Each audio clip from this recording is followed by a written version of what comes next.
हारिनि मोनसेल' हारिमुखौ फोथांनायजों लोगोसे बर' हारिनि हारिमुखौ गोसार होबोनाय सोरां मुन्जु थियेटारा देग्लाय 50 बोसोराव आगान सुरबाय।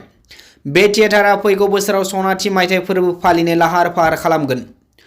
64 नं पानेरि बियाबनि एमएलए थामहिनबा आसाम आयेन आफादनि बुंथिगिरि बिस्वजित दैमारिया थांनाय 31 अक्ट'बरनि हराव डिमाकुसिनि पश्चिम पटलाग इउएन ब्रह्म गोसोखां गोजौ फरायसालिनि गेवलां फोथाराव दिन्थिफुंनाय सोरां मुन्जु थियेटारनो 5 लाख रां अनसुंथाइ बाउहरो। थियेटारनि जौस्राङाव समाज सिबियारि जौस्रां बर'आ जुरिनाय हाबाफारियाव थियेटारनि बिगोमा चन्द्रकान्त मोसाहारि बिथांखौ बुंथिगिरिया बरायो।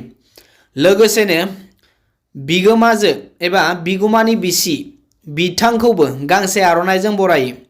नायजाब दिन्थिफुंनाय हाबाफारिखौ बेखेवनानै बिथां आसाम आयेन आफादनि बुंथिगिरिया बर' हारिनि हारिमुखौ गोबां दुखु खस्थ'नि गेजेरजोंब्लाबो फोथांना लाखिबोनानै 50 बोसोराव आगान सुरनाय थियेटारनि सामलायगिरि बिगोमा आरो रिंगु दामसाफोरनिसिम साबायखर बावहरना बर' रायजो राजाफोरखौ ज'ज'यै फैना लोब लोब नायनो खावलायो।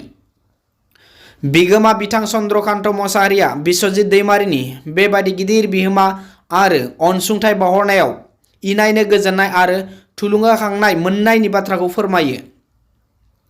उनाव बेखेवनानै बुंथिगिरि बिथाङा खिथेर मुंनि नायजाबखौ जोबजासिम नायलाङो।